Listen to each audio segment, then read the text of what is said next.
கதம்பம் news பார்வையாளர்கள் அனைவருக்கும் வணக்கம். இதில் என்னுடைய ஃபோன் அனுபவம், என் பிள்ளைங்களோட ஃபோன் அனுபவம், முதல் ஃபோன் அனுபவத்தை பற்றி பகிர போகிறேன். அப்போ 1981 நான் கிண்டர் கார்டனில் வேலை பார்த்துட்ருக்கிறேன். அப்போ எங்கள் அம்மாவுக்கு கர்ப்பப்பை ஆப்ரேஷனுக்காக சென்னையில் அரசு மருத்துவமனையில் சேர்த்துருக்குறாங்க. நான் அங்கேருந்து லீவ் போட்டுட்டு 10 நாள் எங்கள் அம்மா கூட தங்குறதுக்கு வரேன். அப்போ தங்கி ராத்திரிலாம் அங்கே கூட தங்கிட்டு இருக்கிறப்ப ஒரு நாள் அந்த நர்ஸ் எங்கள் இதில் இருக்கிற நர்ஸ் வெளியாகிட்டாங்க எங்கேயோ. அப்போ ஒரு ஃபோன் வருதுன்னா பக்கத்தில் அவங்க அம்மா பார்த்துட்டு இருக்கிற ஒரு பொண்ணு போய் அந்த ஃபோனை எடுக்குதுன்னா பின்னாடியே போகிறேன். என்ன அது எடுத்துகிட்டு அட்டெண்டியா அப்படின்னு என்னமோ சொல்லுது. அவங்க என்ன சொன்னாங்கன்னு தெரியல வச்சிருச்சு. அப்புறம் அந்த பொண்ணு வெளியே போயிடுச்சு. நான் திருப்பி ஃபோன் வராதா, எனக்கு ஃபோன் எடுக்கிற ஆசை, ஃபோன் வராதுன்னு சொன்ன மாதிரி ஒரு ஃபோன் வந்துச்சுங்க. விறுவிறுன்னு ஓடி இந்த ஃபோனை எடுத்து அவங்க சொன்ன அதே மாதிரி அட்டெண்டியா அப்படின்னு அவங்க என்ன சொன்னாங்கன்றதெல்லாம் அவங்க வச்சுருப்பாங்க. அட்டெண்டினா அவங்க ஏன் பேச போகிறாங்க. எனக்கு இருந்த சந்தோஷத்தை பார்க்கவே ஃபோனை அட்டெண்ட் பண்ணிட்டோன்னு. அலெக்சாண்டர் கிரகம்பெல் கூட அவ்வளோ சந்தோஷப்பட்டிருப்பாரா அந்த ஃபோனை கண்டுபிடிச்சின்னு தெரியல. எனக்கு ஒரே பெருமை, அந்த சந்தோஷம், அந்த ஃபோனை எடுத்த அந்த மகிழ்வு. அப்போ அதற்கப்புறம் ஃபோனு எவ்வளவோ இதாகிட்டுது, அது வேறு விஷயம்.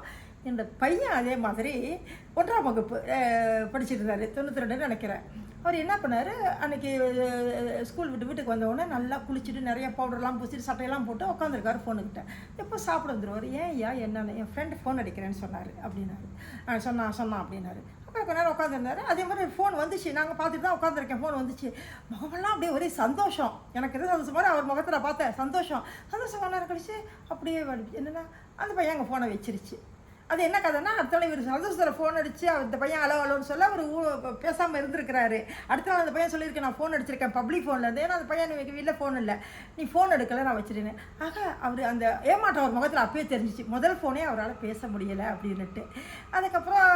அப்புறம் அது இப்போ எல்லாம் எவ்வளோ நவீனமாச்சு அப்படிங்கிறது அடுத்த விஷயம். இப்போதைக்கு என்னுடைய பேரன், நான் சொல்லியிருக்கேன் உங்ககிட்ட ஏற்கனவே, என்னுடைய மாமியார் எனக்கு மகளாக பிறந்தாங்கன்னு. அது டாக்டராக இருக்குது, அவங்க வீட்டுக்கார டாக்டராக. அது இப்போல இருக்குது. அதுக்கு ஒரு பையன் இருக்கான் 1.5 வயசு. அது நான் அவங்க அம்மா அப்பாலாம் பிள்ளைங்களுக்கு ஃபோன் கொடுக்க மாட்டாங்க. ஃபோனு ஹெட்ஃபோன் எதுவுமே ஃபோன்லாம் கொடுக்க மாட்டாங்க. எப்போச்சும் அவங்க அம்மா கிட்ட போய் டாகை கேட்கும் போல இருக்குது. நான் என்கிட்ட டாகம்மா அப்படின்னு கரெக்டாக என் ஃபோன் எடுத்துகிட்டு வருங்க. அந்த வீட்டில் 4 ஃபோன் இருக்கும். எனக்கே என்னோடய ஃபோன் அடையாளம் தெரியாதுங்க. சில சமயம் பின்னால் ஸ்டிக்கர் ஒட்டி வச்சுருப்பேன். ஏன்னா எல்லாமே ஒரே மாதிரி இருக்கும் பாருங்களேன். பாஸ்வேர்ட் போகணும்ல. அது கரெக்டாக எங்கே நான் 5 ஃபோன் 4 ஃபோன் இருந்தாலும் ஒரு ஃபோனை கரெக்டாக கொண்டு என்கிட்ட கொடுத்து டாகம்மா அப்படிங்க டாக் காட்டுங்க. ஏன்னா ஒரு தடவை காட்டிட்டேன் பாருங்க, டாக்னு கடிச்சுன்னா எடுத்து காட்டிட்டேன். அப்புறம் அதே தட்டி காட்டுங்க.